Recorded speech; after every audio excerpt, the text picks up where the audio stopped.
make fucking sense. You have to be able to say that.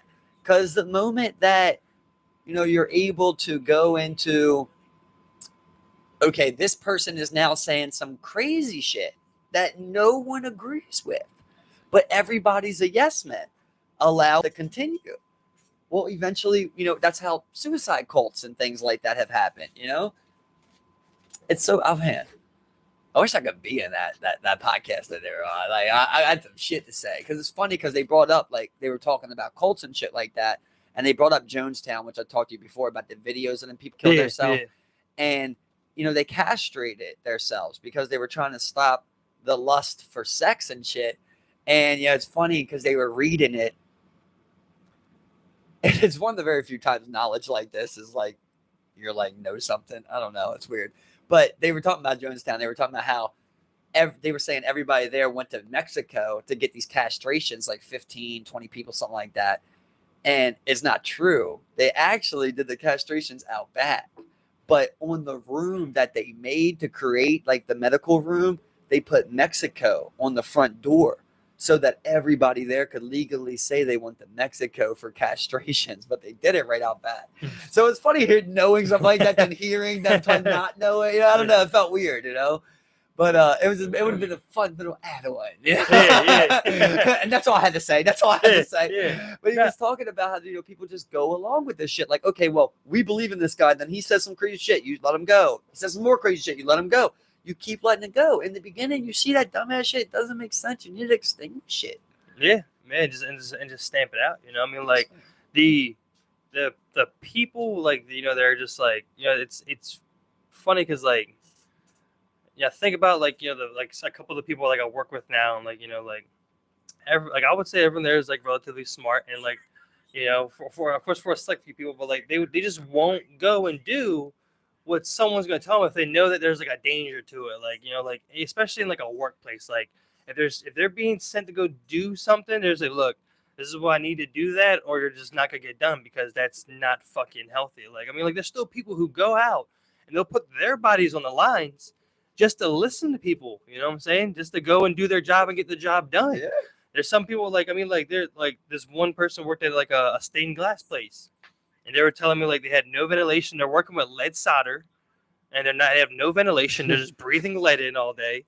Like, and then they went back in and found someone passed out in the back because of the lack of ventilation. But they're sitting there just ready to do these stained glass windows, like just to do their job and get it done. Like why is that we're like, just you have to stand up, and especially like something like that, you just like say no, fuck that. I don't give a fuck what you give me, but like, I know when I was younger, man, you're just scared of like, like work authority, bro. You're just at work, like this is just like these overlords that they look at, and they just realize they have power over them. They have to just do whatever they say, like whatever an employer says. Like, I remember being a scared little kid, and you're just like, okay, yeah, we know. Hey, this, like, what I'm saying? Like, you were in this like corporation world trying to make some money, and they had all the power over you to make $7.25. Like, it's like weird. Like, I get mad about how much game we weren't given.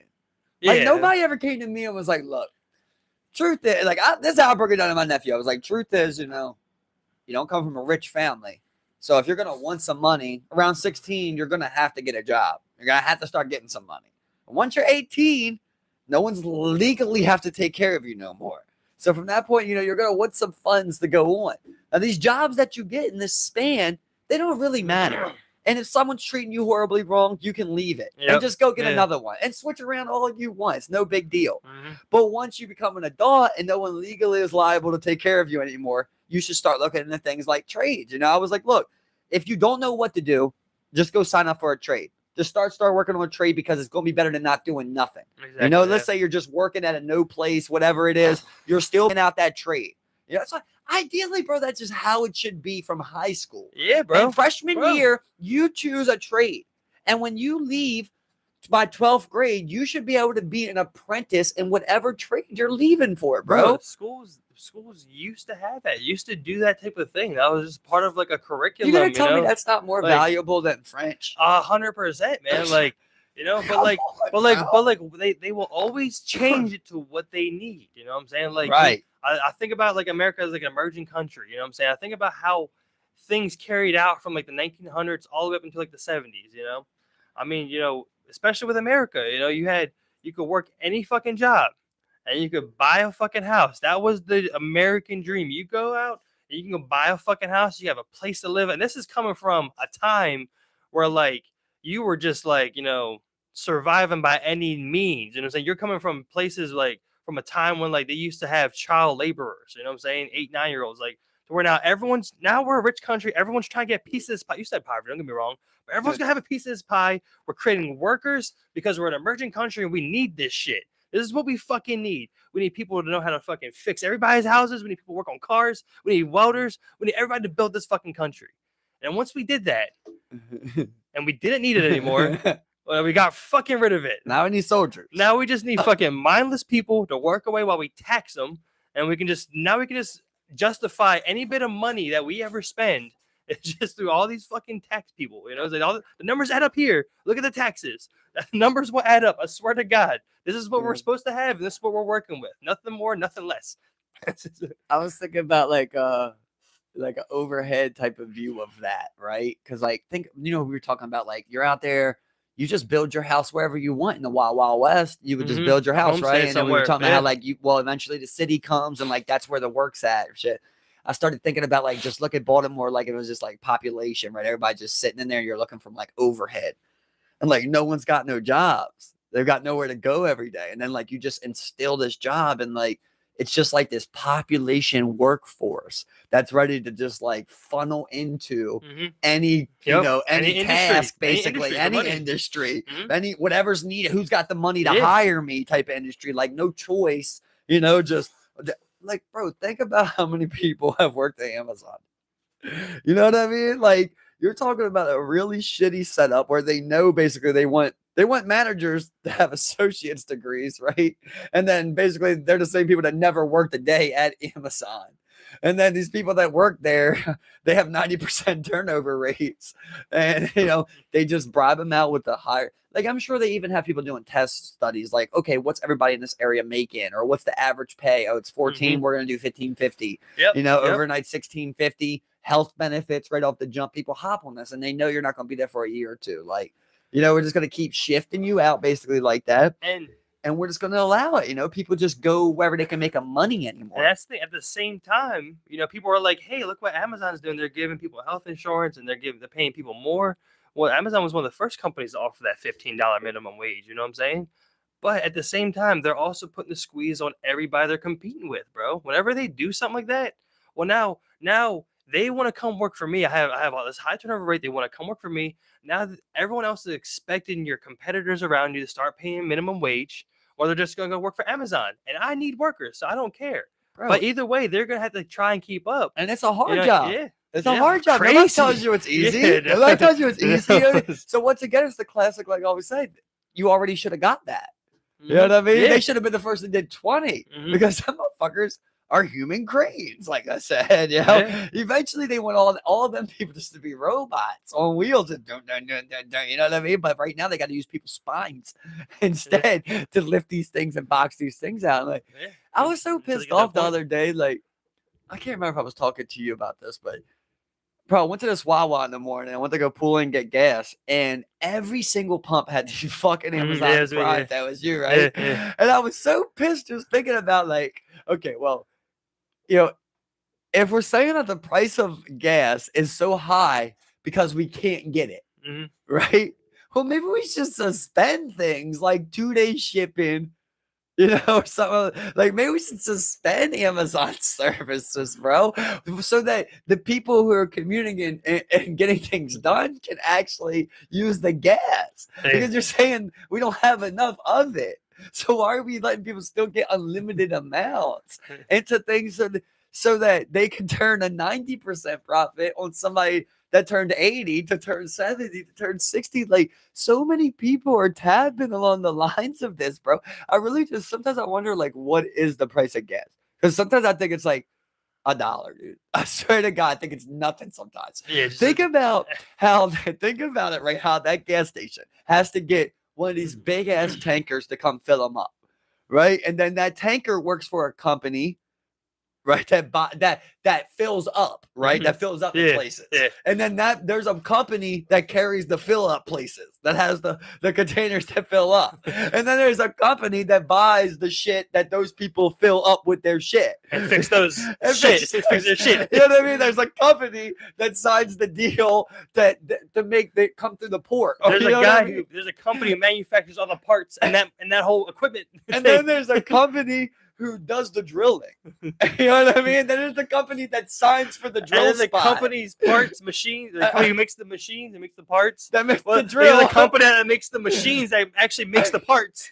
And then there's a company that handles all the finances for all that. You know, so it's like, what really? I mean, first of all, I want to know just how much would it cost, right? If Maryland, we all wanted to put our taxpayer dollars towards buying an oil drill well.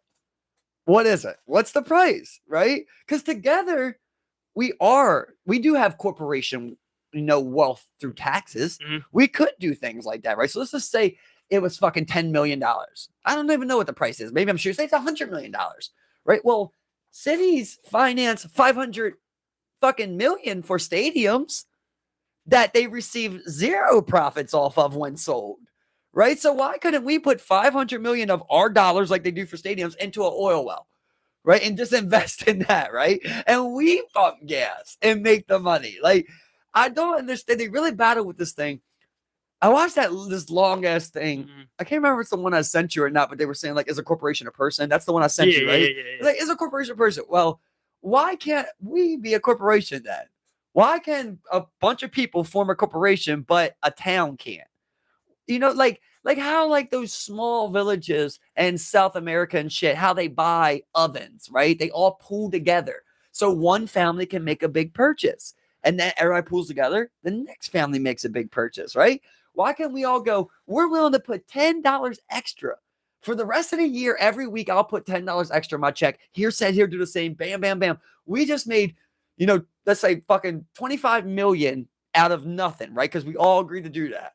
And now we get to vote on what we want to purchase in capitalism's market for our state because there's statehood, right? We don't operate on the federal level. The Fed makes their investments. We should be able to pay and vote on what we invest in.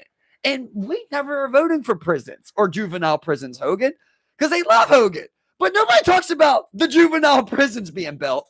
And they want to blame individually whose fault it is, right? Baltimore hit the triple-double, right? We hit the triple-double. It's a drug task team force. Mayor. Right?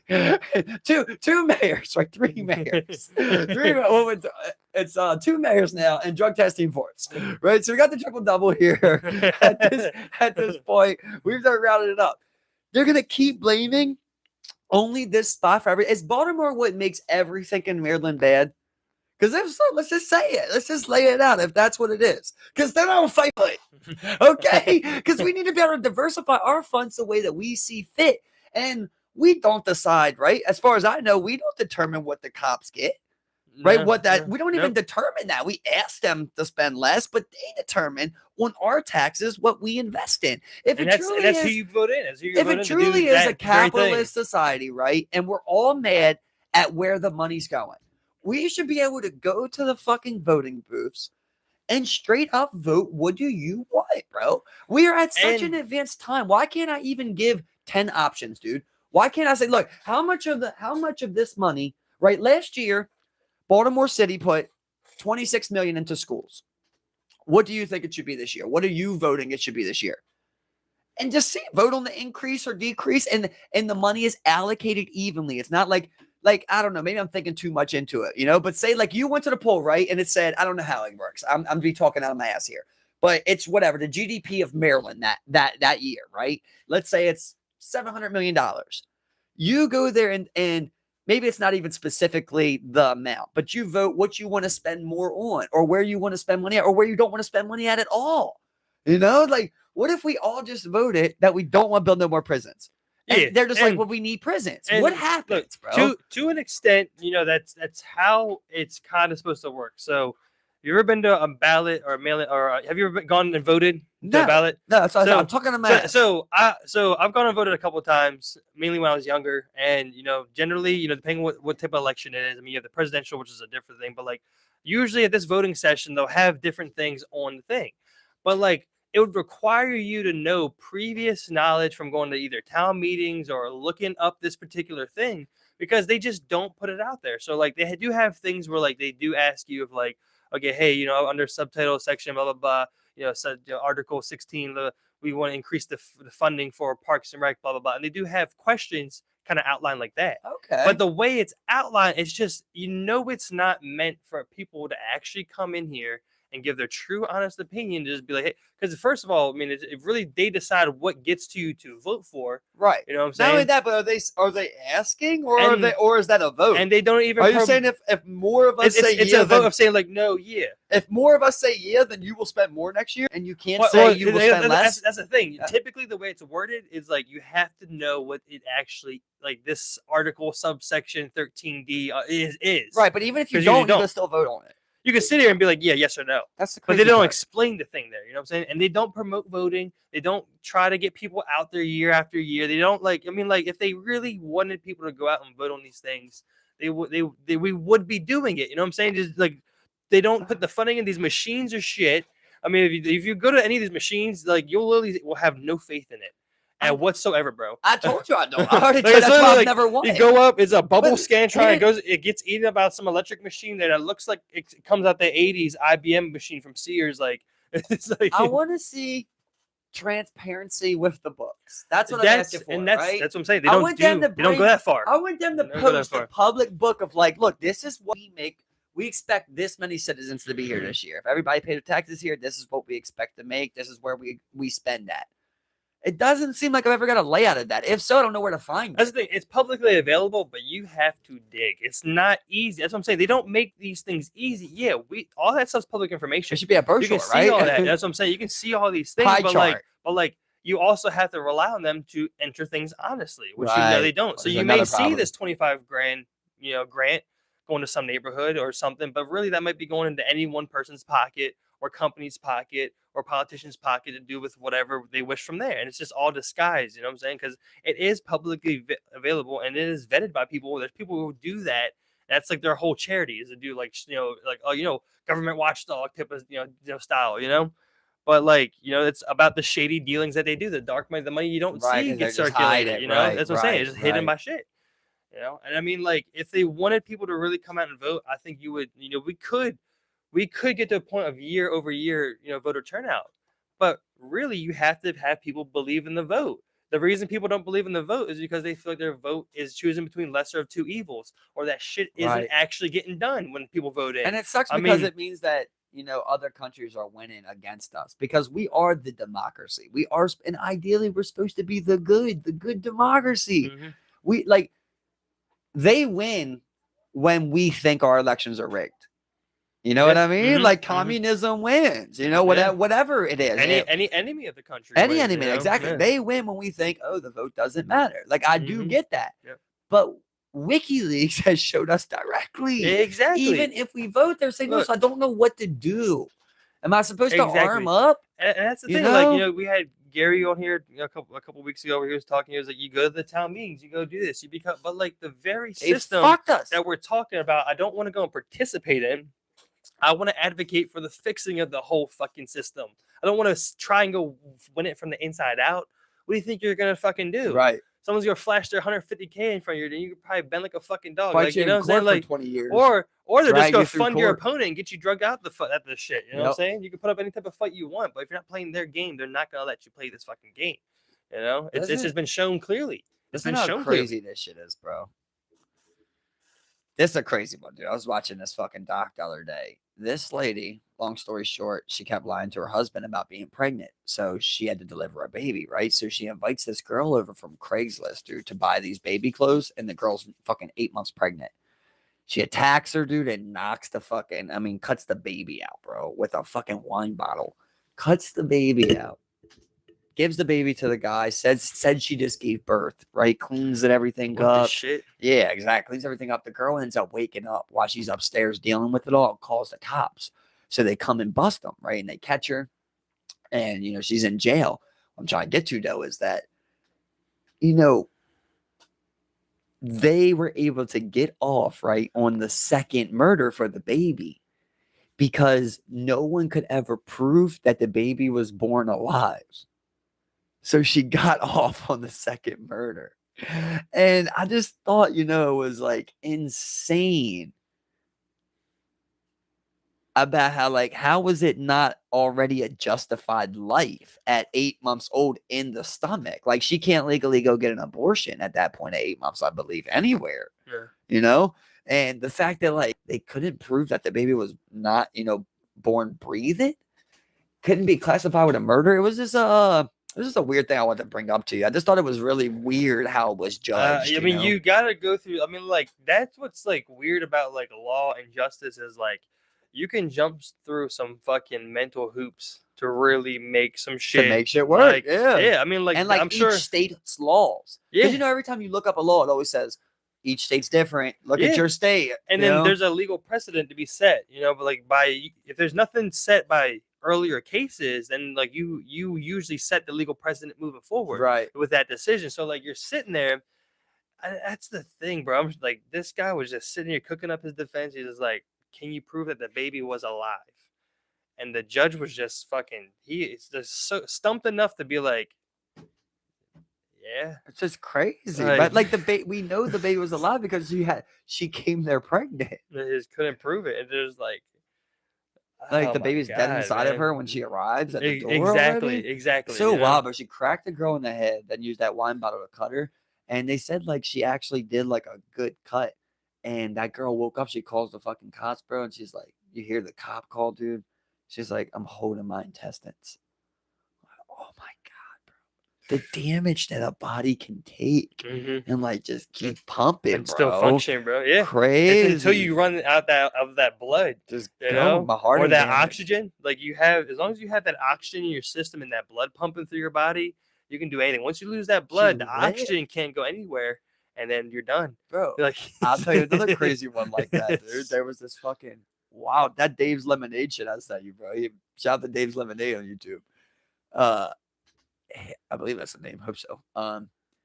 There was a crazy one, bro. Right, where these two guys break into this trailer house. They think that these people are selling a bunch of drugs, but they're not.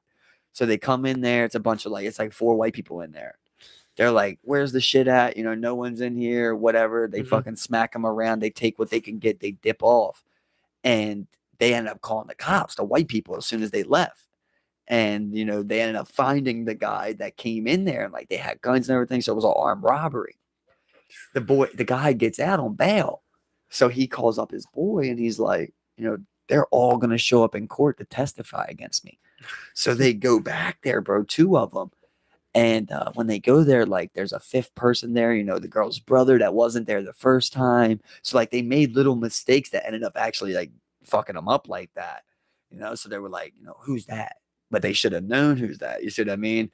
But they line all of these people up, bro, 5 people.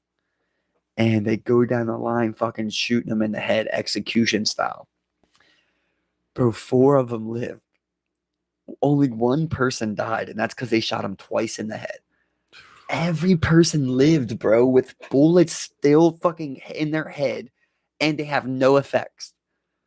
They all, so the guys running out, they all 3 got up, couldn't believe, it's crazy to hear the story, bro. Them talking, they're all sitting there, and they're getting up one at a time. There's 3 of them are there. One of them was hurt bad, but not dead, and then 3 of them are fine. And they're all get up at their guys run up. They're like, are you okay? Yeah, okay. I was I shot in the head. So did I. So did I. 3 people shot in the head, and the one's actually dead. The other one's fucking dying, but lives, And then I'm going testifying and booking these people, and they get 100 years, whatnot. But I just thought it was dude, how is that? You I don't even understand. That guy was in court, and I'm sure that they did that whole thing where they were is the man who shot you here today? That's the guy who shot me in the head. What the fuck? Crazy, bro. Just total. That's what I'm saying. Did it not come out the other side? Did it just rattle on their fucking head? I think about I'm guessing it wasn't powerful enough. I don't remember the exact details. God. And then it rattled in your head, or it bounced off your brain or some shit. But yeah, they and all of them just to get up right away and like not even be knocked out or nothing, bro. And like it's wild because like they all talk about their individual story because they're all playing dead till the people leave, and they all describe like when the one guy died, like they're already like. I was just trying. Oh, I don't know, bro. I shouldn't do this, but that's what I do. Like I put myself there, and I'm just picturing like 5 people lined up, bro. You're on your knees. He blows right next to you, blows your boy's head. Pow! You don't know he lived. You know what I mean? And then like the one boy, they said like they double tapped, they shot him, and he didn't fall forward. He like leaned back like this. So they shot him again in the head. He's the only one that died, because probably just because of that lean like that, dude. Yeah. You know what I mean? And like, how weren't they able to kill these people with these guns? Like, I don't know if they were bad aims or what the fuck it was, but that's what they were attributing it to, was bad aim. But you shot those like guns they all talk about how like they basically couldn't do nothing. So they're like, imagine like you're the 4th person, bro. 3 people right next to you, just pow, pow, pow, like. And you're just trying to process all this, and then they come to you and like, you're thinking like, it's the best thing for me to do is let them shoot me in the head. And at this point, you're like, maybe I eat that one. But you don't know they live. Exactly. That's what I'm you're saying. He just as I'm saying, now that you mention it, like you're sitting there, like next time, like if anything like this ever happens, you're just sitting there, just like I'm gonna eat this. Don't ever I'm gonna eat that one. I'm gonna eat that one. I'm gonna take this to the head. Do what you must. I'm gonna take this to the head, and I'm gonna be out in 5 minutes. So it'll be good. I'll be gone. Or go back. We'll testify. It should just blows your shit like that. Just blows your shit back. Just boom. It's like a 357. It just like blows. It goes right through. Like RoboCop style. It's like, this is supposed to be serious, but that was funny. Yeah. But I thought it was crazy. I'm just like, wow, man. Then like, how do you say you gotta go believe in God? You gotta believe in God afterwards because I don't know what to tell you. Yeah, I mean, like I'm sitting there, like to put the head. Like I feel like the doctor, because the doctors always do some shit. And it's like, I mean, like you got pretty lucky here. 1 inch to the left, you would have been paralyzed. Yeah, all the time. Always. Well, this bone fragment ricocheted, went this way, hit your abdominal, and God, you would have been done. And then you're just like, I mean, I couldn't explain to anything else at that point besides God. I mean, like I would ask somebody. I mean, I couldn't even imagine they're telling you, like, Mike, I don't know what happened that day, man. Like, I guess I had an angel. I mean, like, I don't know what to sit here and fucking tell you, dog. Is it like, was it a ghost? Was it my mama looking for me? Was it God? Was there just some type of like good force at play? Like, and I'm a vegetable. Yeah, like I'm just looking at you while you explain all this, and I can't even move though. And we both took the same shot. All right, talk to you tomorrow, Mike. Yeah. All right, dog. Good talk, man. We both took the same exact shot, start questioning everything. Yeah, both of us are just thinking complete different things. But it's like, really a matter of perspective on that one. Like the car crashes, man, where people getting teenagers always getting in like group car crashes and shit, dude. And you think about like when one person don't make it. It's just crazy, bro. Yeah. It's just insane. Yeah. Thinking about things like that. Like I've never been, in an accident like that, dude. It's just, or anything like to that magnitude of like you would see instant like loss of life. Trauma. Like just like some fucking trauma, bro. Like exactly, man. Like you always think about like how you would act, but like you just don't know. Like what if there was 5 of you lined up? You say, oh, if 4 people get shot right in front of me, I'm not going to just wait. But maybe you would. Maybe that would be the easiest decision for your mind at that time. The easiest thing that you have at the moment is having the opportunity to sit here and think about it and then formulate a decision on that, rather than you thinking about that for the first time with you on your knees. Like it's like yes, right, but you don't want to be paranoid. You know what I mean? Like, well, what if 5 people kick the door right now? Just has all right here. It's happened. You know what I mean? Everybody's like, he's always fucking doing that. We're trying to watch the fucking movie. But you're like, it really has happened, guys. I'm just saying, if they come in, they line us down. We're not going to let them get one off. We're lit. It's like, shut the fuck up. Well, I'm just saying, like, the best thing, like, is like the best thing right now is like just having the opportunity just to be able to think about something like that. You know what I'm saying? Like, I hate to because like you never know what you're doing in situations. You know what I'm saying? Like it's easy to sit here and just be like, yeah, I'll do the right thing. You know what I'm saying? Right. Like, yeah, but you're so clear-minded right now, just like and like the situation I'm describing too. You know, like these are all your friends. So let's say you're fifth in line.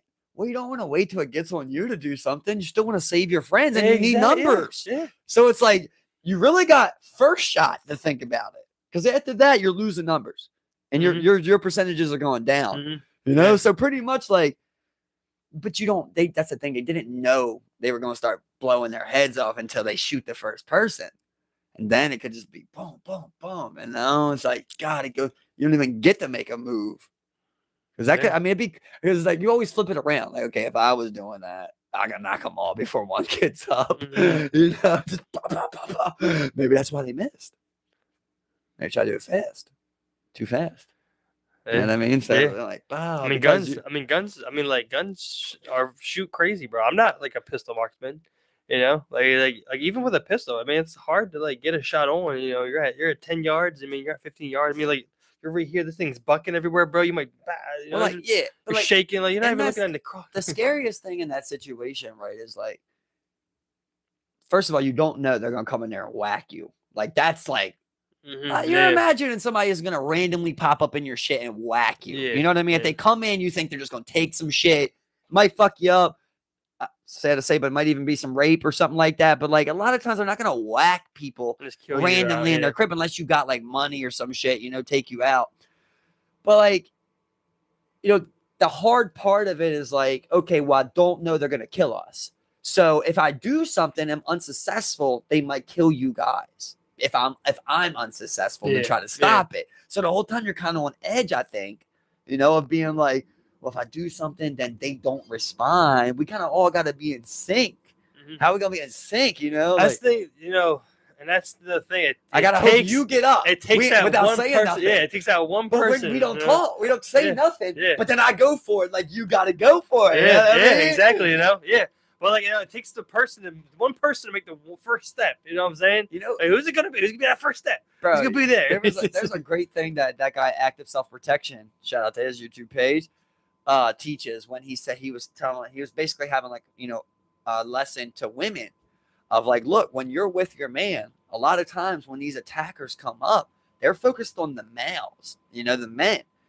They leave opportunities for women to do stuff, you know, and you don't want your woman to do nothing, obviously, like, hey, just let him go. But like, if there is a situation where you can see it getting bad, the woman a lot of times has the ideal, you know, chance to make a strike or something like that. And then you're hoping you respond off of that accordingly. But like, you know, he shows a lot of videos where like you're walking down there, they're going to come up to two guys will come up to you instead of one-on-one. They're coming up to you and grab you up and be like, yo, because your girl's going to be scared, they're hoping. But like, you know, they might have flash. Like there was a real bad one, bro, where like they're pistol whip these people at like their doorstep, basically. They're beating the shit out of them. And they're like, it's a tough one, dude. It's a really tough one, man. Like this is the door. The transitional spots, man, like the front of your door, that's a hard spot because these people, they come up. They're like, there's 4 people trying to get in the house. They're taking forever. 3 people run up with guns. They're like kicking the fuck out. So they all start like giving them what's in their pockets, and then they're like, open the door, you know, go inside basically to your house. And now it's like you're taking this next step, bro, of like, am I going to open this door? Who knows what's going to happen after that? It's the same thing they say about letting them tie you up, letting them transport you. Like, once you make that, you're fucked, you know? And in that video, there was one point where the guy, like, he sat the gun down and then he started punching the guy, like, holding him like this as he was on his knees. And the woman's right next to the gun, bro. And she 100% could have picked it up and did whatever, maybe not been successful, but she could have picked it up. And she just doesn't. She's just sitting there while like the guy's getting beat up. And he's saying like, look, they're not even worried about the woman. They're focused on the 2 guys. There's 3 of them. They're focused on the 2 guys. They left the woman alone.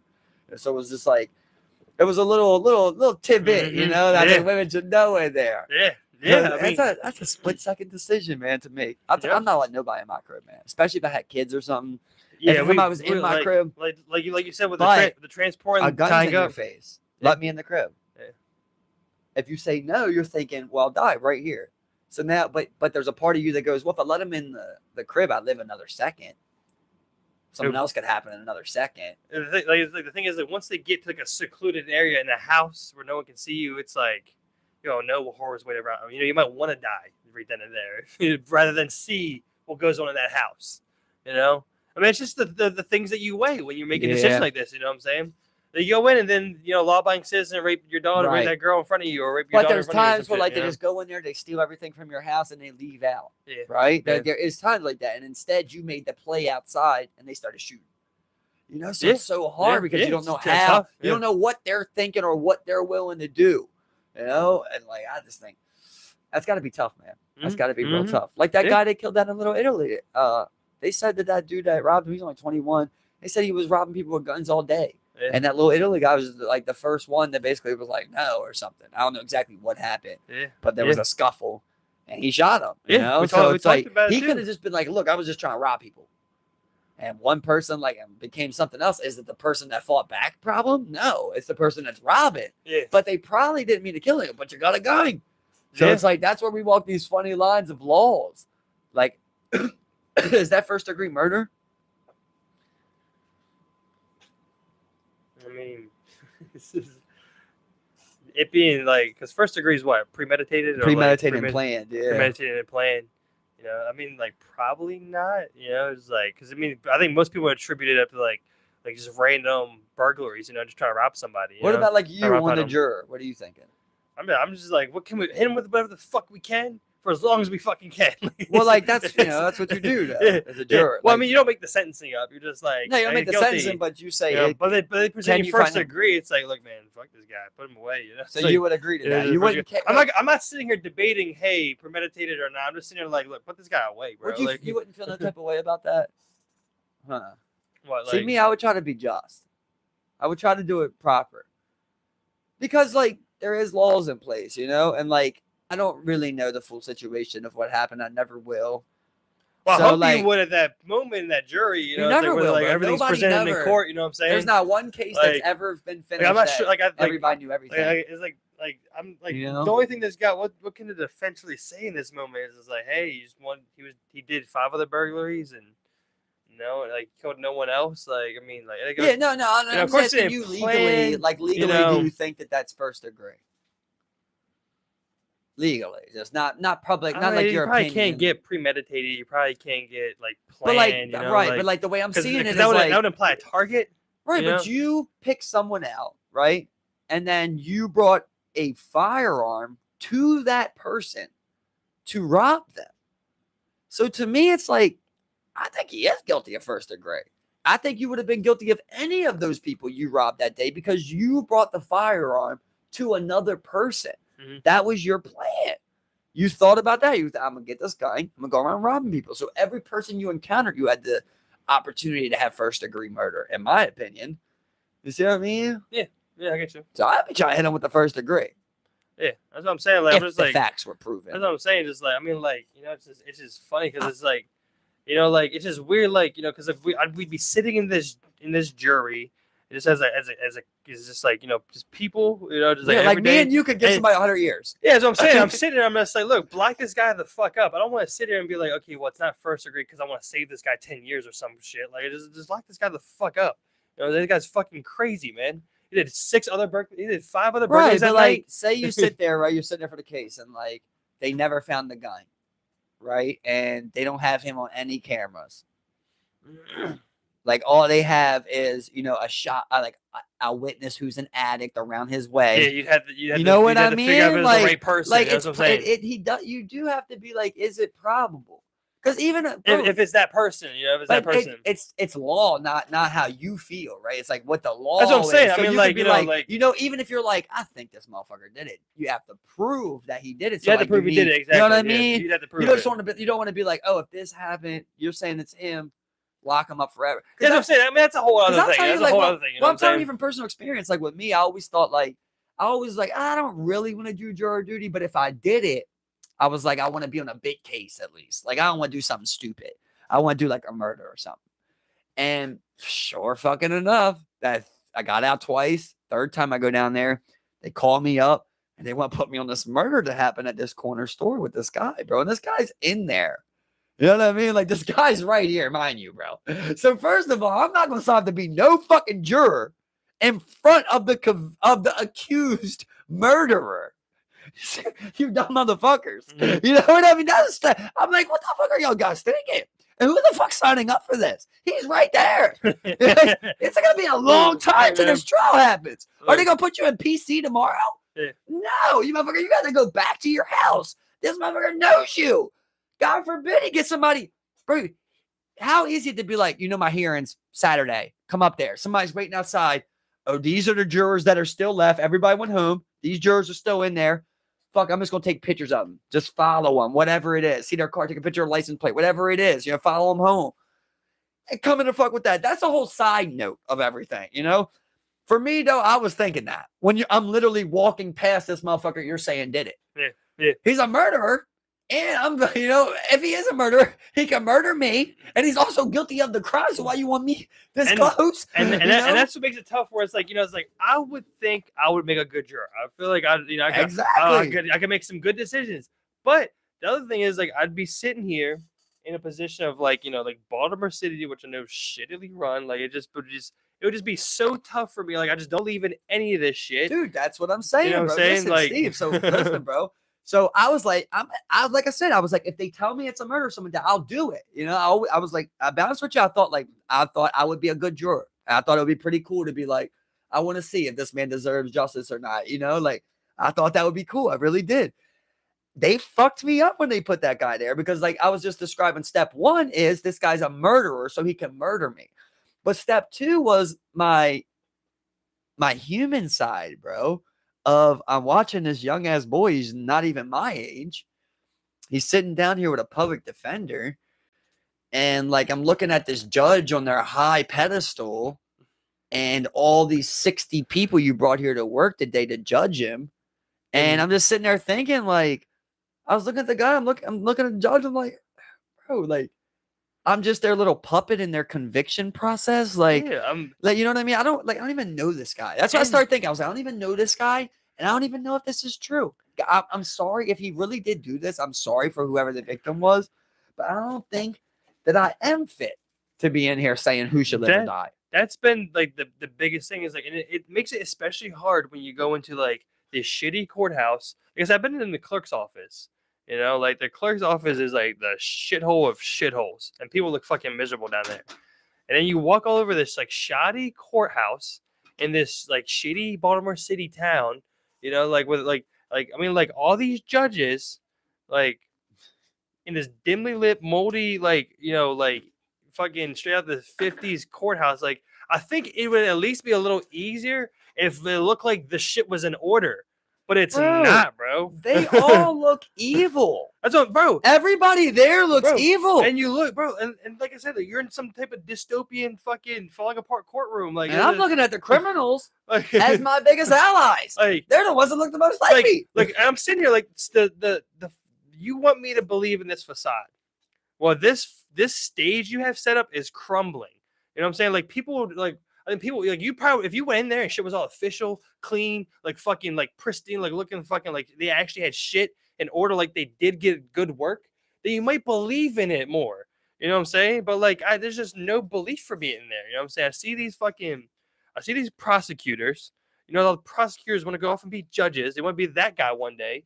And you see how the shitty public defender with like his fucking.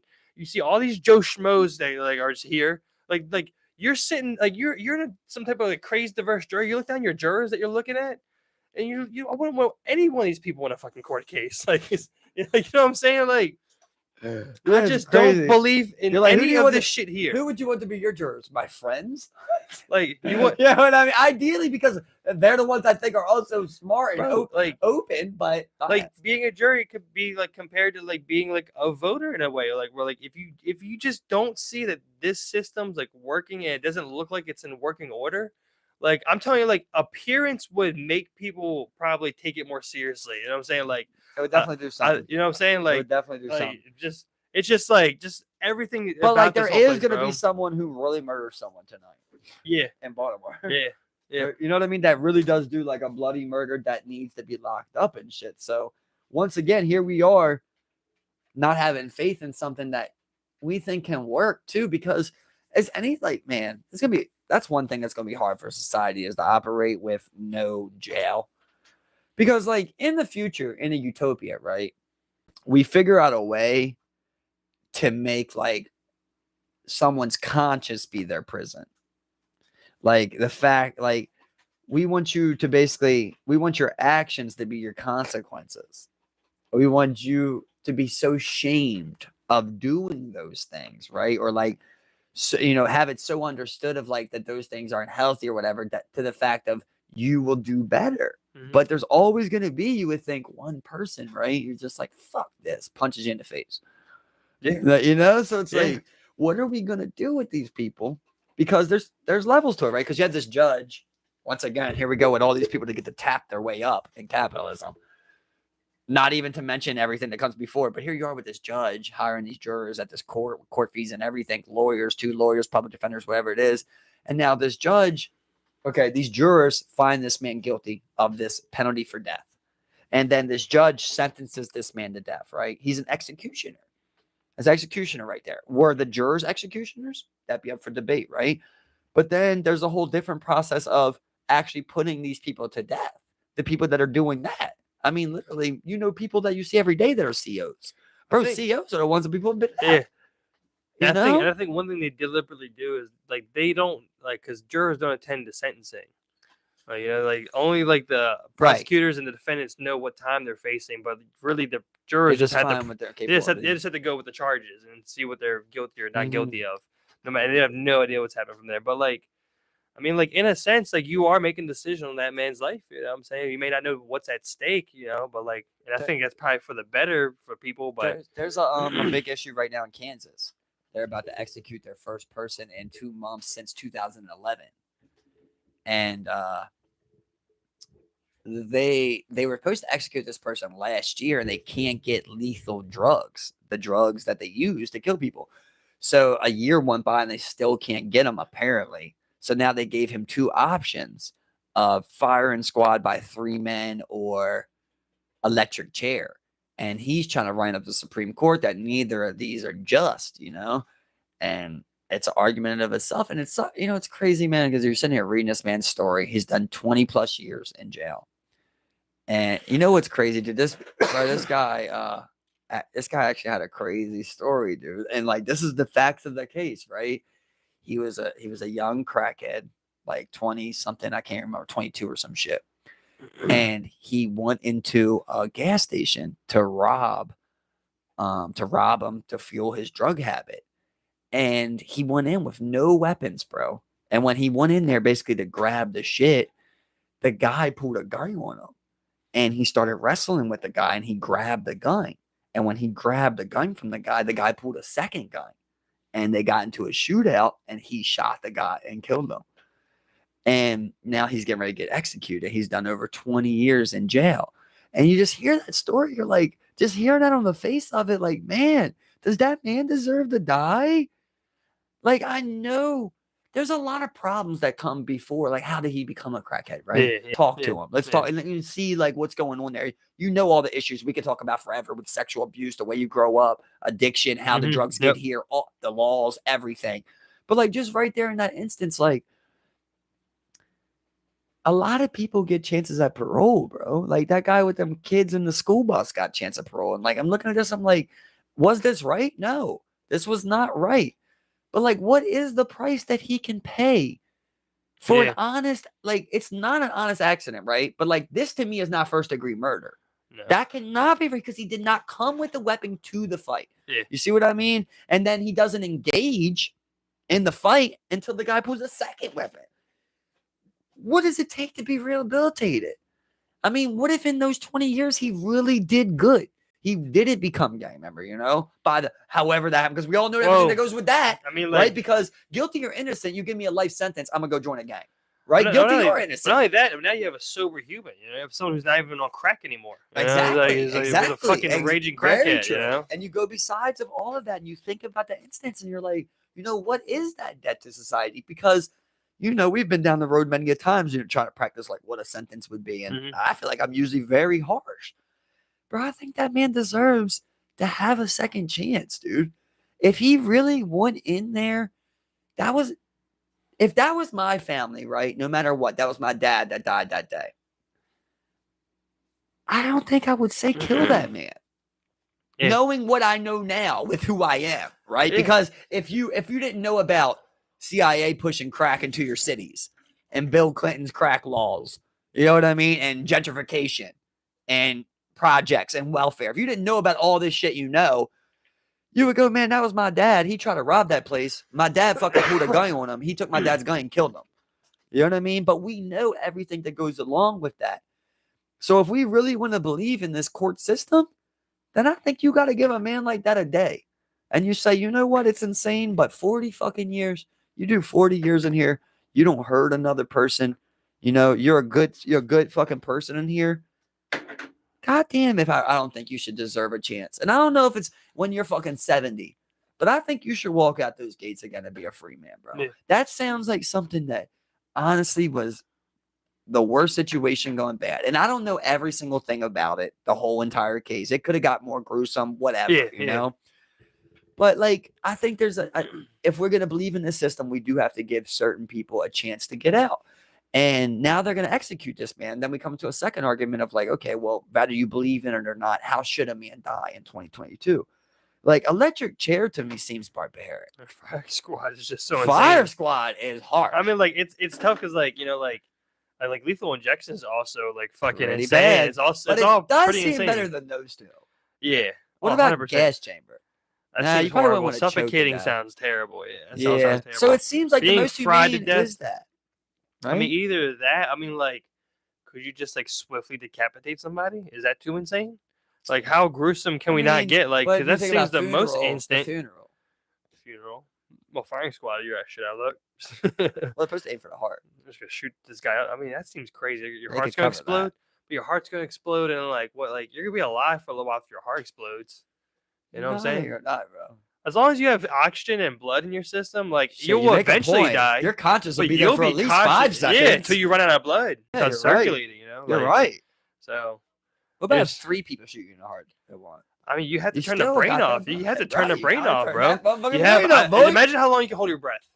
That's how long you probably go without oxygen in your fucking body, moving like that. You know what I'm saying? You know what I'm saying? Like you know, you might be sitting there for a minute is way too long. So long, it's way too long. People watching and your shit. Fucking shit blown up. You're just sitting there waiting to die. It just sounds so morbid. Like, okay, so we agree that it's lethal injection is probably the best one. It's probably the best way. Why can't they get drugs to kill somebody, but I can put arsenic on someone right now and knock them out? I can shoot you up with air in your fucking blood. I guess those hurt. Yeah, I think they worry about just the pain. Yeah, that's what I'm saying. I think they all. What if he just screams just to fuck with you? I mean, he's just like, that's so bad. And that's the thing is like, you know, be good for future prisoners. Like they have the civilian. There's people that have to witness the death outside the prison system, right? You know, and that's. I mean, like that would just be so insane. You go to sign up for this, you're gonna fucking sign off on this. You know, shit real quick, and this guy's just fucking yeah, it's crazy because like it added that too. It was like they just made $58 million renovations on their execution chamber. This Kansas prison. Like, wow. How many people do you plan on like executing? You know, that's the first person since 2011. That's what I'm saying. How many people do you want to execute? Like, listen, here's my thing. Okay, here's my thing. I think we've been down the road of it before. I don't remember exactly where you stand. I thought you said you don't think it should be there. And here's all I'm saying about it. If we are going to do capital punishment, then let's do it. You know what I mean? Let's not be pussyfooting around. Like, if you're saying this man deserves to die, okay, he gets his appeals. It's an appeal process of 5 years, whatever max, and it's death. After that, you know, it's death. And that's how it should be if you really are operating this system. If not, then let's say capital punishment is not allowed. And then we can start saying, okay, well, they get life in prison, and we can start figuring out better ways to lower how much we pay for these people. Because you're talking about, I mean, you want to give them life in prison. Okay, do you understand that's your money? And I know this doesn't sound right, and I don't want money to be like over life, but like, say you have a serial rapist, right? All the evidence stacked upon him, Ted Bundy style. He should get life in prison instead of being killed, but we all agree he deserves to die. Yeah. But we don't believe in capital punishment. It's so weird. So now you're going to pay $50,000 a year for this man to live another 50 years in prison. So you're talking about $5 million+ for this guy to fucking live in prison. So, you know what I mean? So I think the worry with capital punishment is like, if you make it too easy, well, then I think they think people are just going to run away with it and too many people will be executed. If you make it too hard, well, like you're just gonna have a huge backlog of just executions going on. So like it's just like they did the same thing with like the right to suicide. Like they made it super difficult so that like hopefully only the right people make that point.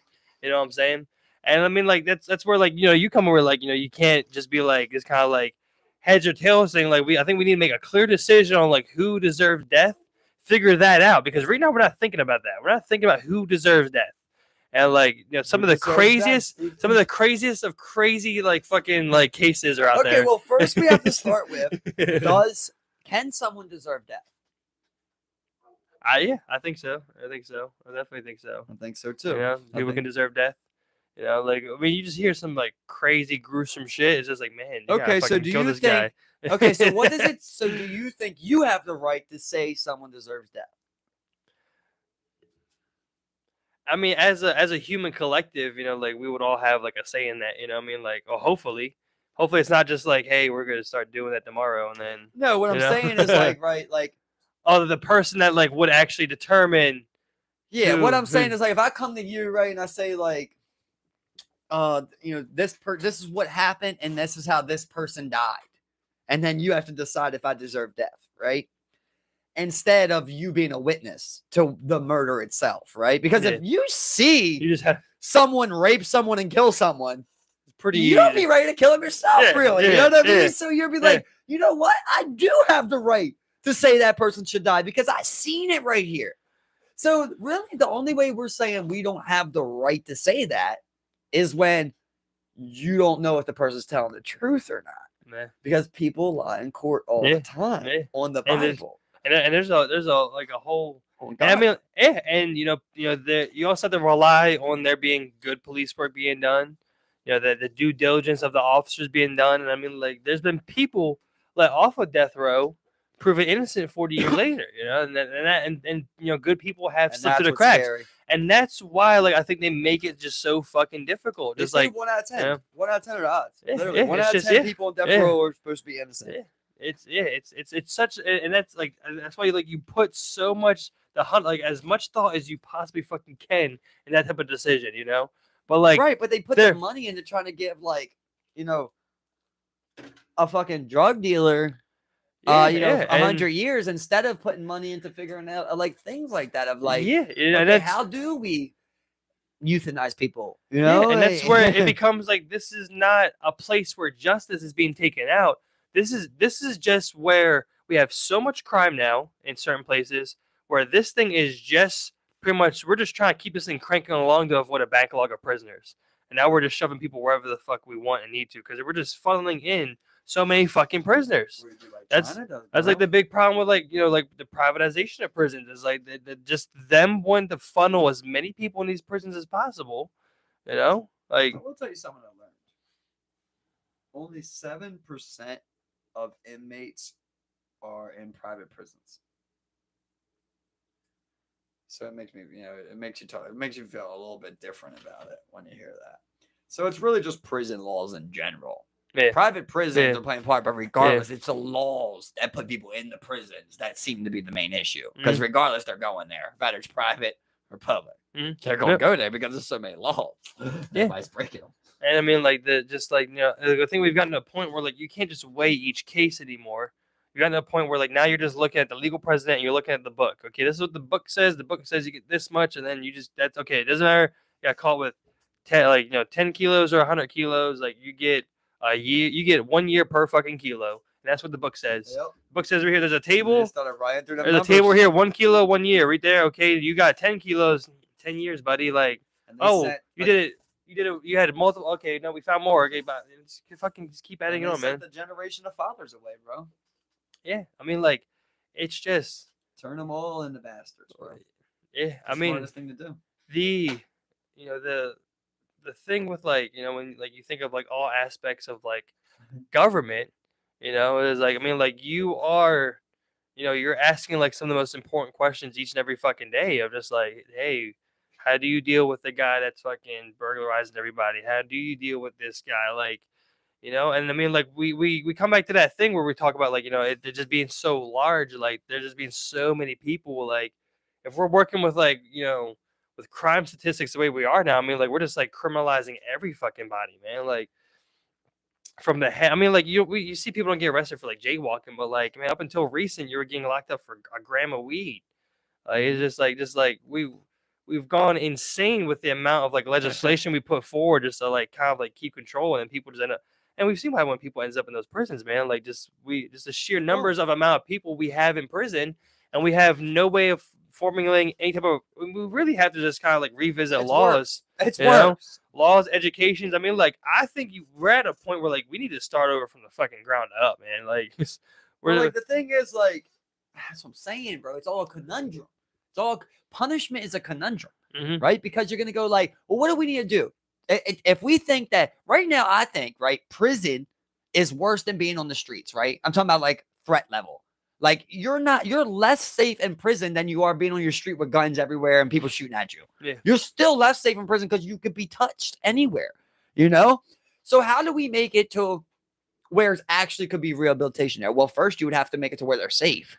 You know what I mean? Yeah. And then you get into things like how Denmark does it, where like they have like a little 1-bedroom apartment and privacy and windows and shit. And then you'd be sitting there like, well, why the fuck does a rapist get that? Yeah. Okay, well, now we're at this point of if he commits a rape, you're saying that in that logic, you're saying if he commits a rape, we now have to choose to let him go or to rape it. I mean, or to or to kill him. You know what I mean? Or to kill him. I think you're hard speaking right now. Exactly. I want to rape him back. I want to rape him back. That's what I want to do. I want to rape him back. So, or to kill him, you see? Because if you're saying that basically, oh, well, he needs X amount of these years, but they need to be painful. Okay, so you think he goes 7 years and they're all painful and he comes out better? Why would he come out better if it was all painful? So we're at the point of if you really think he can go in there and rehabilitate, you do want to make it safer. I'm just saying, I'm not defending either side. I'm just saying if we have to choose, make our minds up. That's what I'm trying to say here. The same thing. We have to make our minds up. Can he be rehabilitated? Okay, then.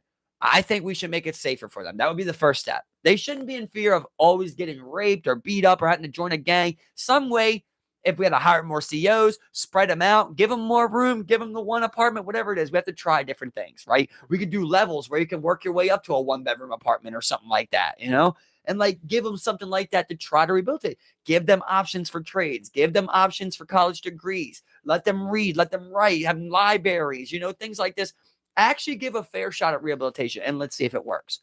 Or say this shit don't work and we can't build no more prisons. We're not putting people in prison no more because this shit don't work. We cannot keep pussyfooting in the middle of these huge arguments about future of society.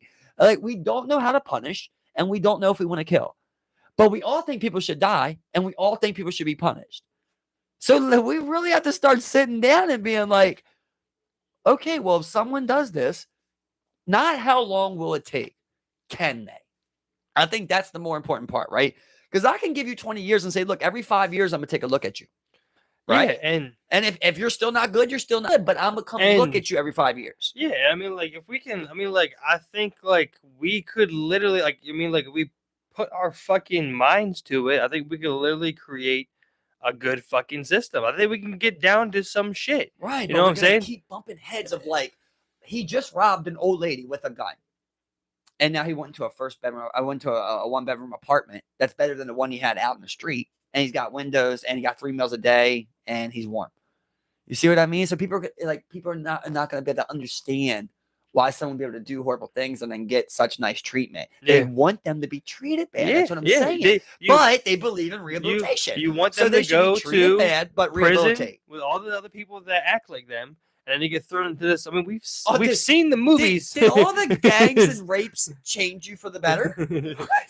No. You know what I mean? Prison politics, the abuse from the CEOs, everything. Who's ever came out and said, you know what, all the violence in there and the unsafety and lack of proper education? Well, some people are like, hey, I don't want to go back there. I know that. Like, but I mean, you're talking about a small percentage of people who, like, you know what I'm saying? I don't want to go back there because things happened to me. I don't want to talk, or I had to do things. I don't want to talk about. People, they just come out there even angrier. Do you remember that white bald guy that was on Joe Rogan's podcast? And he was talking about like all the things that happened to him.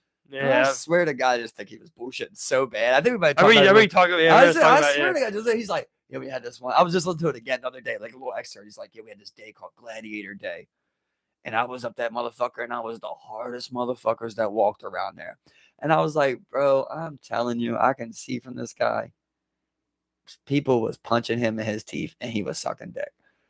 Like, you can just tell he is lying, bro. Like, I'm swear, I might send you a little clip. Just listen to it, bro. Like, just listen to him, That's bro. what I never finished. It literally sounds like I hate neighbor days, but like that guy in Greektown, he used to be snorting the perks. You know what I mean? Like, it sounded like a story like he would tell you. Like, yeah, I was the hardest prison. I was the hardest motherfucker in there. On Gladiator Day, I used to fight to stay alive, and they were feeding it to each other. I'm like, what the fuck are you talking about, bro? I ain't never did a day of prison, right? But I know plenty of people that have been in prison. First of all, ain't nobody gonna talk like that, bro. Ain't nobody ever gonna be like, I was the hardest motherfucker down there. Because even the hardest motherfuckers don't say that. Nobody gets by going around telling everybody the hardest motherfuckers. You know what I mean? And like, you're crying while you're saying it. It's like, you know what I mean? I can just tell, bro. Different. Yeah, different. That you did what you had to survive. And you should just be honest with your story, bro. And just say, and like, his story is weird too, bro. I questioned really all around. I questioned a lot of it. Even his innocence. I questioned.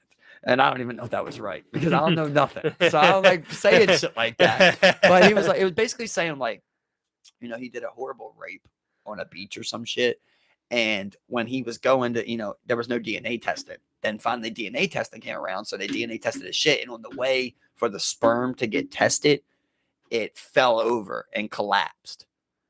And then it had to go years go by for them to be able to use like what was left and be able to like separate it. And like he was the first person exonerated with that.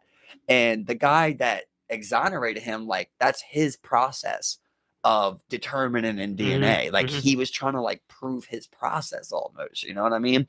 So like he was able to break it down in some crazy system. Like I said, I'm an idiot. And there might be nah, dude, like it's a 99% chance. You know, I don't know. But like the way they made it describe was basically like they found this one expert that was trying to do like this one new method, and he was able to say it wasn't him. You know? So like I said, I'm an idiot, and I probably should look up the case more and see like maybe if they found someone, what, you know, were they able to convict someone with that? It's another thing we could talk about, bro, that gets pretty weird because there's like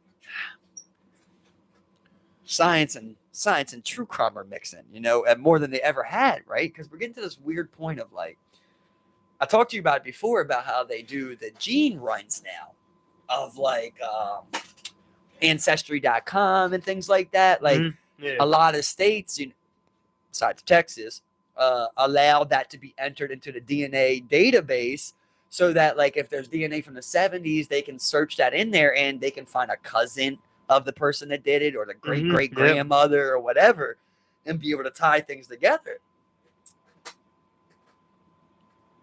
Let's say that was 100% perfect, Steve, right? If we got any DNA, we're so fucking good with DNA. We could take any type of DNA, any drop, put it in here, and it'll tell us who did it if we have their DNA, right?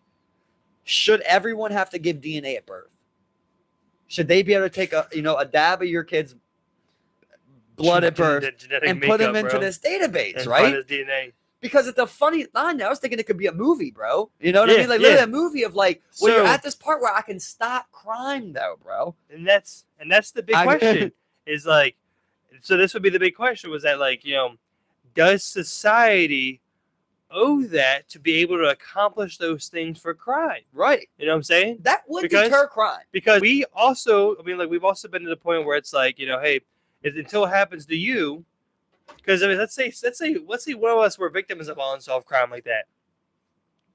It all came down to just missing DNA evidence. We collected DNA at the scene, but they couldn't match it to nobody in the database, and they still can't match it to nobody. Well, you're in an easy setting where most people go to the hospital to have births. You can get DNA at birth. Let's say it's a requirement for your social security card, your ID or something. But you just give it. But also in the other offshoot is like you're just giving so much. But here's my thing, bro. They got your DNA 60 times in your life. Yeah. I was thinking about the other day that people worry about IG passwords, and they got IDs and passports. You know what I mean? Like, it doesn't even make sense, bro. What do you mean you're worried about? Like, they're gonna hack your ID. Hey, they got your passport. You can't go nowhere. They have your social, and you pay taxes. Yeah. Dude, they already got you, buddy. Yeah. Trust me, they're doing anything they would. Yeah. Then you had Pegasus into play. Now what a scary time. What a scary time of solving crimes, bud. Now we're going to Pegasus. Should they be able to crack any phone? No knock warrants. We got a lot of things we got to figure out. And I mean, and that's where like when you ask these questions, like kind of like the state at which we believe in this current government, it's like you just don't want to give them any more power than what they already got. But they could solve a shitload of crimes willingly. Like that's the problem. That actually is for the good. Like in a village, we'd all be willing to do that. But like in a millionaire society, nobody wants to do that. Yeah. So what about like if the FBI came to you tomorrow, right? And they pulled you aside while you were at work, and they were like, "We suspect that your grandmother is guilty of a crime, and we need your blood to test this blood from 20 years ago." Would you give it to him? Take it. Take it. Put that bitch away. What'd she do? What'd she do? What was she doing in her younger days? Tricking. They win a Booker for tricking 25 years later. We swabbed the dick. We need to know who's tricking that corner. We have multiple samples. We have multiple samples from that era. We have right to believe that she's still tricking to this day. Those dudes, they took a plea and gave up their cock swabs to put your grandmother away. Are you gonna do your part? You're just like, yeah, give me the tab. He's like, we gotta swap the dick. We need a pube. That's where it's like you like let's spit in their face. Here's your DNA. And he's like the guy's like thanks. You're like I got your DNA. Just swab my mouth. He's like we need a pube, and nobody else is in there, right? So the guy's like, we need a pube. You're like, all right, bro. You give him a pube, and then he puts it in his pocket, and his partner comes in. He's like, did you get the DNA? And the guy's like, no.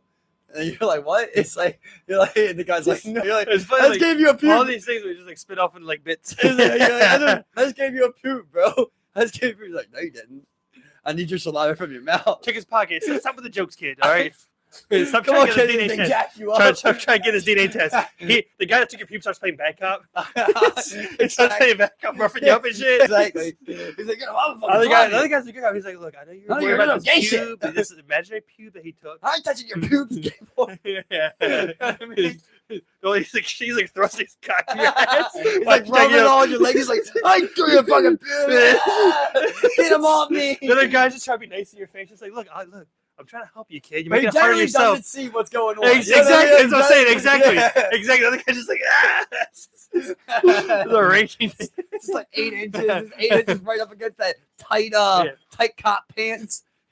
Just slide that up. And you got on hooping shorts. So your shorts are kind of coming up. You free ball that day. Every got you drop on you. But you got hoop shorts on. So like every time he rides his dick up your leg, he pulls the shorts up a little bit, but then they come back down. You got a mean ass wedgies. He's taking your shorts. He's stuffing your shorts.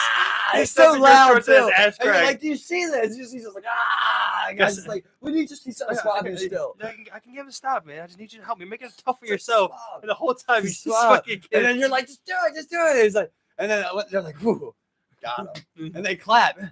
You're like, I like breathing so heavy, just like he just. What the fuck? No one should have to go through this. They're not giving. No one's giving DNA up. It's for my grandmother. It's just like, man, it's like just let her die in peace. Just let her die in peace, man. Just let her die with her. Just let her die with her coppers. We believe she killed 3 men tricking.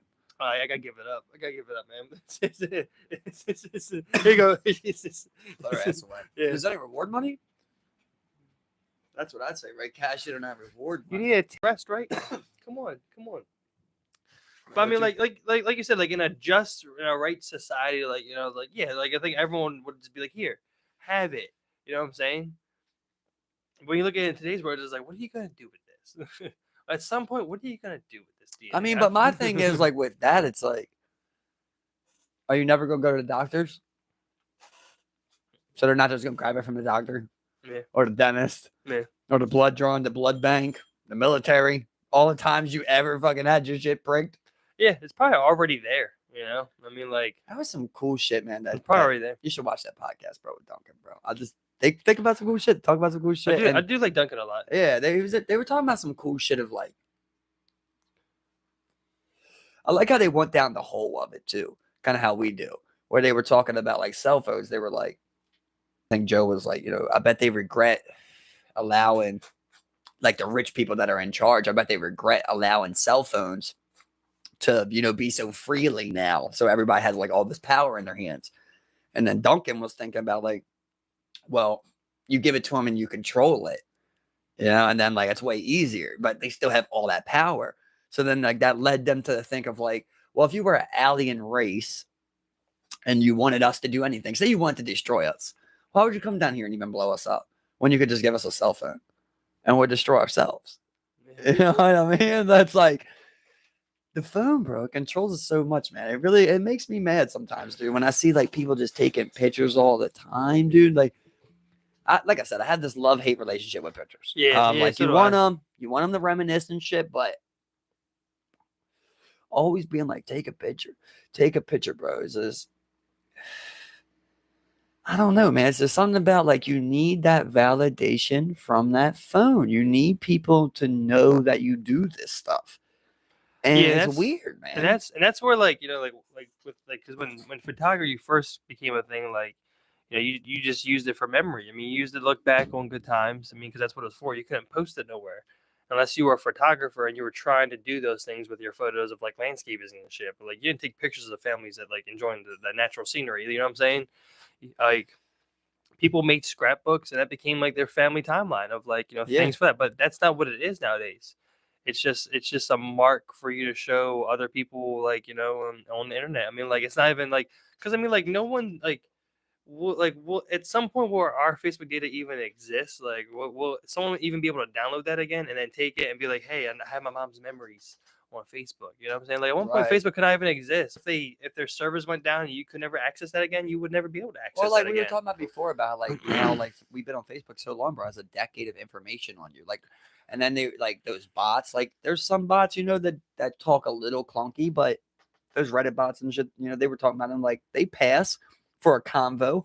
What if you were able to like not even create a body, but just create like a mind that could succumb, AI that could succumb all of these posts and all of these comments for, let's say you stay on Facebook another 20 years, they got 30 years of thoughts and comments and can just download that into like an AI sentient type of thought process where like it can create, And you have all these people interacting everywhere. So you have a huge swath of data to get what would be like kind of like the like on average of like how humans interact and talk with each other every day on the internet. You know what I'm saying? Like you would get an idea for personality types and how those personality types interact. Like you can break all this shit down to like numbers, statistic, and everything, and you'd have like a picture to look at that you could just give this AI brain. The software was good enough, it would be able to implement that.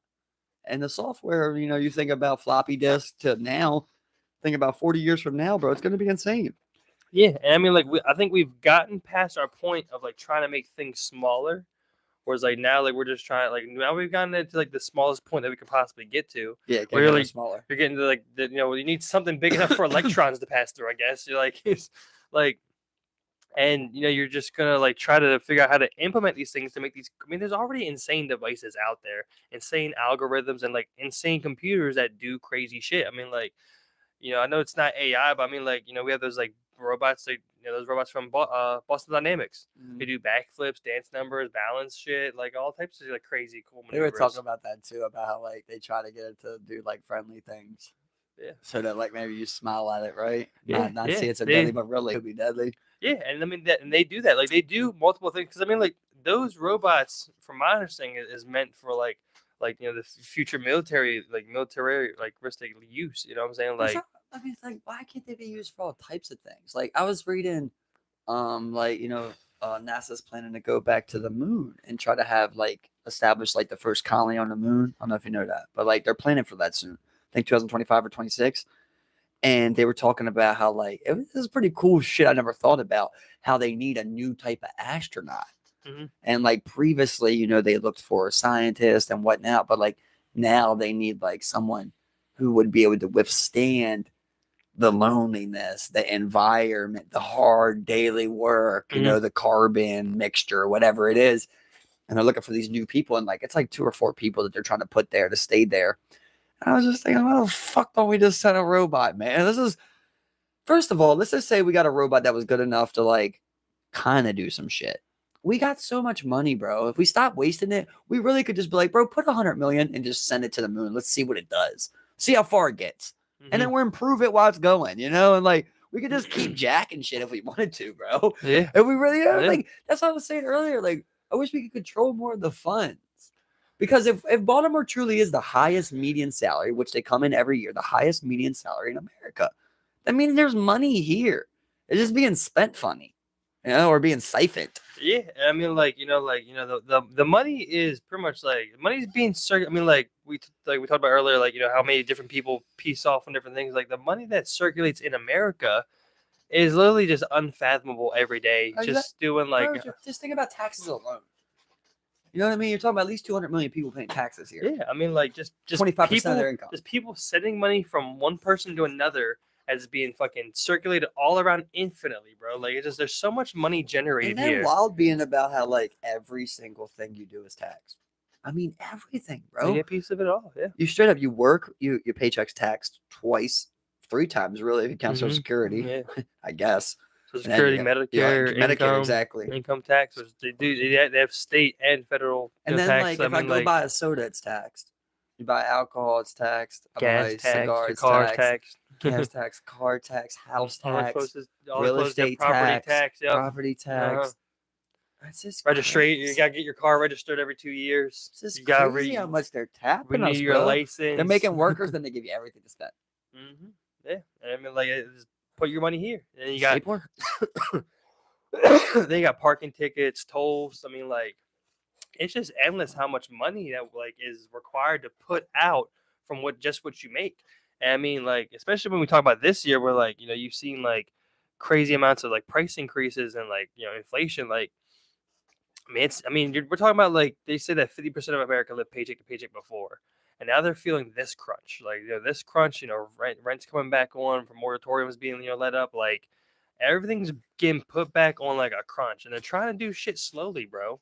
Because they know that, like, these past 3 years have just been like a fucking stressor on this goddamn economy, bro. Yeah, but it's a stressor because of the way it's designed, you know. Like, and how we responded to it, like, bro. Ideally, we could convert this economy to a UBI and still be productive, bro. We just have to stop producing things like weapons and shit and start producing actual resources. It's where the money's going too. Like, we literally could produce for ourselves, bro. We could give. And we all know, like, I mean, like, in your company, my company, we do government contracts. The governments pay more all the time than what the regular person. Like, I mean, like, it's just straight up. Everyone's looking to get those government contracts because they're fat, they're sweet, they're juicy, you know, and they're usually just paying way more than what the fucking you would charge any other normal person. You know? Putting it out there. Yeah, which I mean, at least somebody's getting to, like, a company that, like, maybe run by someone local eventually, but, like, god damn, so much money's wasted on, like, crazy shit. Bro, we talked to the guy who runs the metro, right? The head guy that handles the spending for the metro here. Each day they have $5,000. That's what they have, $5,000 a day to spend. I was just thinking about, like, wow, this is crazy, brother. Like, their just maintenance budget like that is just $1 million. You know, like, oh, well, I don't know the exact math on that. What would that be? 5,365. Yeah. I don't care. It's not 100,000. It's 100,000 or $1 million. It's really not a lot, though, you know? Like, but, bro, $5,000 a day for someone that's already built. Like, you know what I mean? Listen, let's say something had to be done that was like 40 grand. That's not going to come out of that. You see what I mean? Okay, that's going to be a whole separate thing. This is straight up general maintenance, like them paying us to replace a piece of glass. Like, just straight up shit like that. Don't even cost them $5 grand. You know, they might have $3 grand extra that day. It's like, I don't even know what else they pay for us. I just thought that is such an unfathomable amount to any person. Just to spend every day. You know? And it's like, you created this so that we could go to work. It was like, if you just knock this down, well, what do I got to do to produce that amount still? Because this doesn't produce money. This doesn't produce the amount of money you spent. Right, like you would imagine MTA still operates on a red. It has to, right? All around. Like, it it's has to, like it's a service rather than like something that's meant to just make a yeah. bunch of money. So, You like, know? why don't you just take this bitch down and just, like, put that money into the actual neighborhoods and the actual economies? Like, we've talked about many of times of, like, just giving people shelter and food. There's just those two things. Like, I think that could be a good start. I don't know. We said we never seen a real person, so I don't know what would really happen there, but I think it goes far for people not have to worry about their houses and their food, man. Yeah. And I mean, like, it's just Like I like, said, if you're still willing to rob after that, bro, you're just a dick. yeah, You're greedy.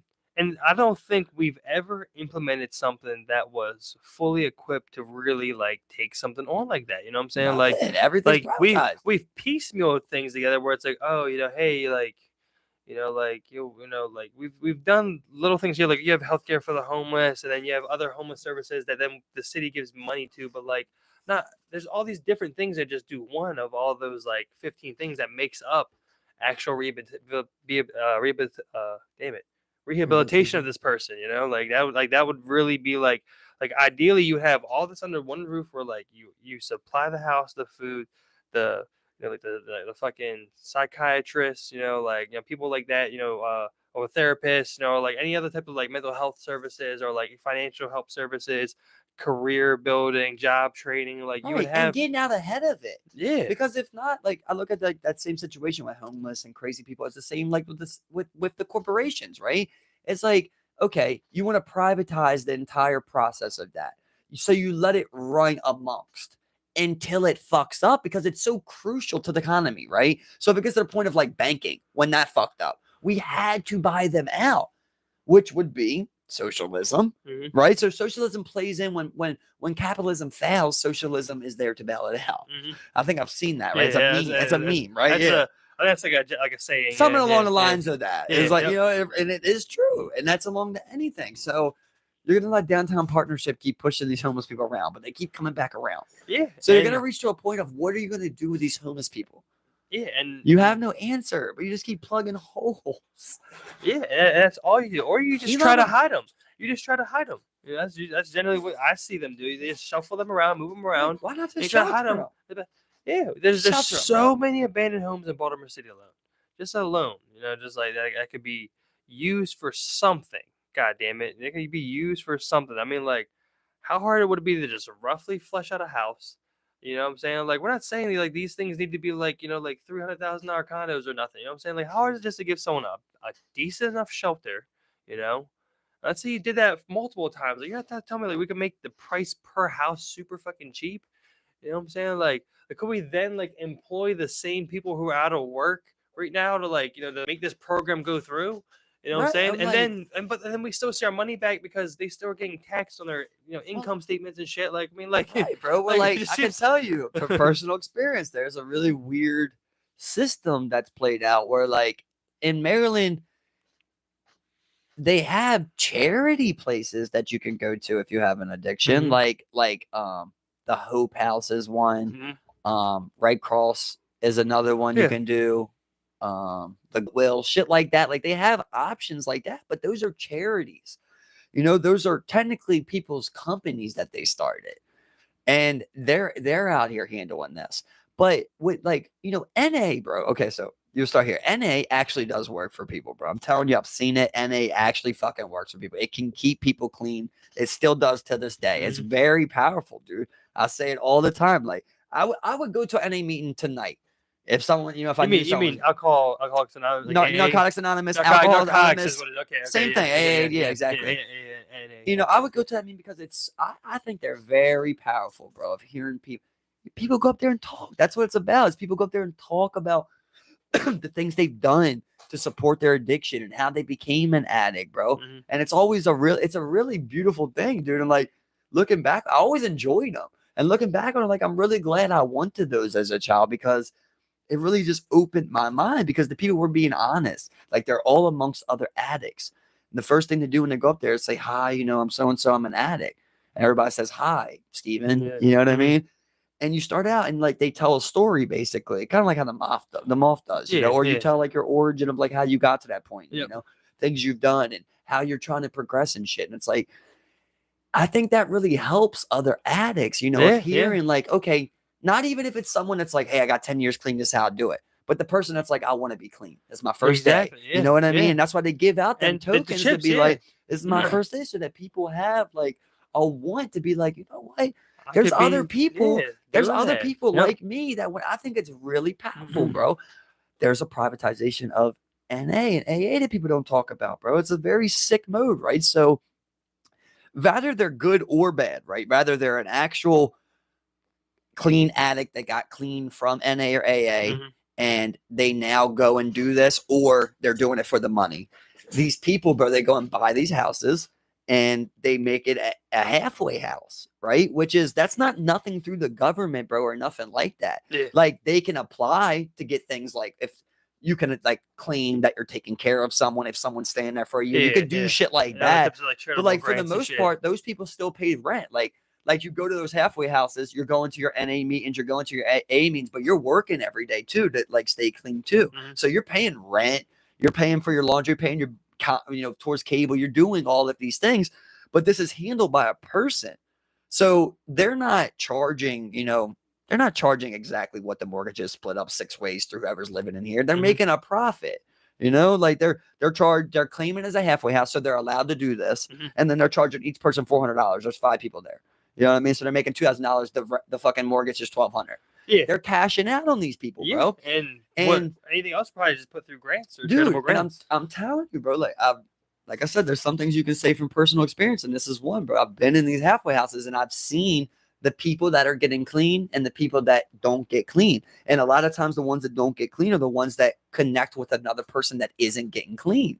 The people that stay clean are the ones that stay with the head guy that's there, that go to the meetings every day with him. You know what I mean? He's the sponsor. They're the ones that they're on a regime, however you want to say it, and like they're doing right. And then they're that one guy who's banging Listerine bottles, and hiding them underneath his bed. And then there's another person that sees that. And that's how that comes back of like, oh, because the same thing that when you had you in an NA meeting, that was like, oh, there's other people that want to get clean.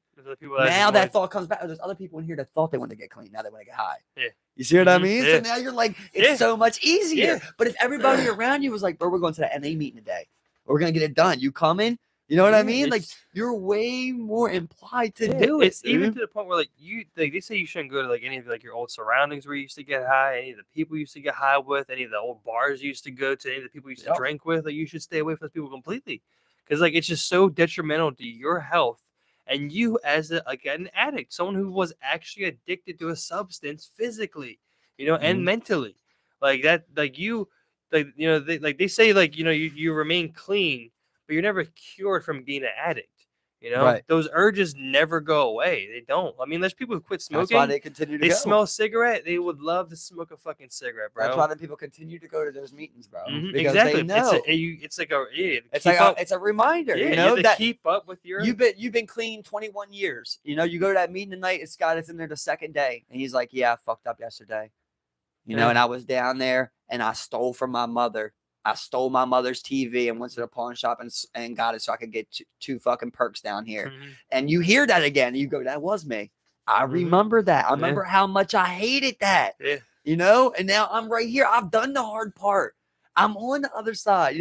That's not people don't realize. Like, dude, if you have that ability to get clean from a substance like that, you have a dog in you. You can be something in this world. Like, that's an ability on itself, and you need to use that to be more productive. If that's you helping other people get clean, you going back to your trade, you starting a company, whatever it is, you need to set that regimen, bro. Because I've talked about it with my dad before, bro. My dad, from what I know, it could have been a lie, but he was clean for about 16 months that I ever knew about, to the point where we actually celebrated it and everybody believed it. You see what I mean? Because there's a lot of 1-year anniversaries, but like you had seen him nodding in that year, so, but there was like a good span where he was working for the government, surprisingly, or for the government doing like asphalt and shit for bridges and everything.